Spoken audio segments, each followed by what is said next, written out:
wantoota gurguddoo kana lamalirraati jabeessi of eeggadhuuniin yeroo hundumaa sammuu keetti ofii keetiin ceephoo ofitti himin akka kuftee jirtu akka ka'uu hin dandeenye akka nama gaarii hin taane ofii kee ofitti himin sababiin isaa ofii keetii gaafa of kuffistee kufaatii hin taane kufta namni kan biraa akka ol si kaasuu hin dandeenyetti inni lammataa inni jabaan immoo sammuu keetiin deebistee ol hin lolin ofii keetiin yoo of lolte namni kan biraan walitti si araarsuu hin danda'uun namni kan biraan miidhama keessa keetii hubachuu hin danda'uun nama kan biraa hojii yoo wal lolte garuu namni kan biraan jira waan ta'eef nama isa wal lolte dhiistee nama isa kan biraa wajjin hiriyaa ta'uu dandeessa waan ta'eef garuu deebistee ofii keetiin of hin lolin ofii keetiin of hin ceephayin namni jireenya isaa keessatti qophaa'aa hin taane yookaan gatii kaffaluudhaaf qophaa'aa hin taane akka milkaa'uu hin dandeenye ni beektaa konkolaataadhaan deemuu yaaddee akka inni galagalu waan beektuuf yoo ittiin deemuu dhiiste bakka yaadde sana hin geessuun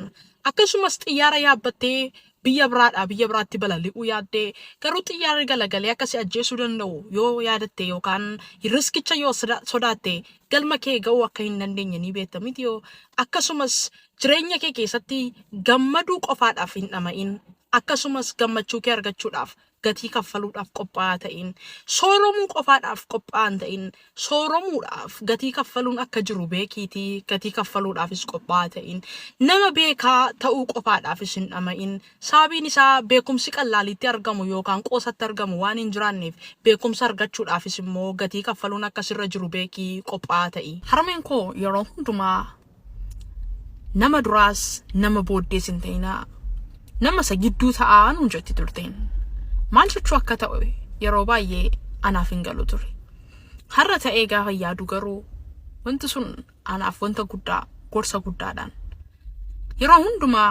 nama tirataan ta'in nama dudda duuba deemu nama dafee galma isaa ga'uu hin dandeenye hin ta'in akkasumas immoo nama baay'ee jarjaraa nama ariifataa nama garmalee fiigu waan hundumaatti dhaqee nama diramu akkasis immoo hin ta'in sur lammaniyyuu rakkoo guddaa qaba waan ta'eef yeroo hundumaa nama giddu galeessa ta'in yaaduutti giddu galeessa adeemuutti giddu galeessa waan hundumaa gochuutti giddu galeessa sababiin isaa garaan inni dhufus si waraanu inni dudda duubaan inni fuulduraan dhufus si waraanu waan ta'eef afaan dubbii baree utubaatti tasaasaa garaan jibba buures fira gargar baasaa arrabaddoon teenye oliif gadi kaatu kan jaalalan beenne garaa jibba baatu kan irrisaa hoolaa keessisaa bineensaa nama wajjin kolfaa boolla nama buusaa egaa nama qalbiin qabne maaliif gabaabaa suree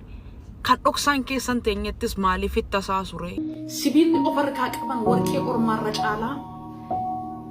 kan of harkaa qaban irrammoo kan abdatantu caala jedha oromoon maal siin jechuuf beektaa jabaadhu haamileen sin bu'in harraa keerraa borkeetu caala waan ta'eef guyyaa harraa kee laaltee eenyummaa kee harraa laaltee hin sodaatin guyyaa harraa kee laaltee yaaddeen guyyaan harraa kee laaltee abdiin kutatin sababiin isaa guyyaan harraa guyyaa jalqabbiiti guyyaan borii garuu guyyaatti furmaataati gatii ta'eef guyyaan borii kee guyyaatti abdattu guyyaan boriin kee guyyaatti tarkaanfattu waan ta'eef guyyaa harraa kee laaltee hin sodaatin guyyaa harraa kee laaltee yaaddeen guyyaa harraa kee laaltee abdiin kutin guyyaan borii furmaata guyyaan borii abdiita guyyaan borii jabina waan ta'eef isa harraa kee laaltee abdiin kutin jabaadhu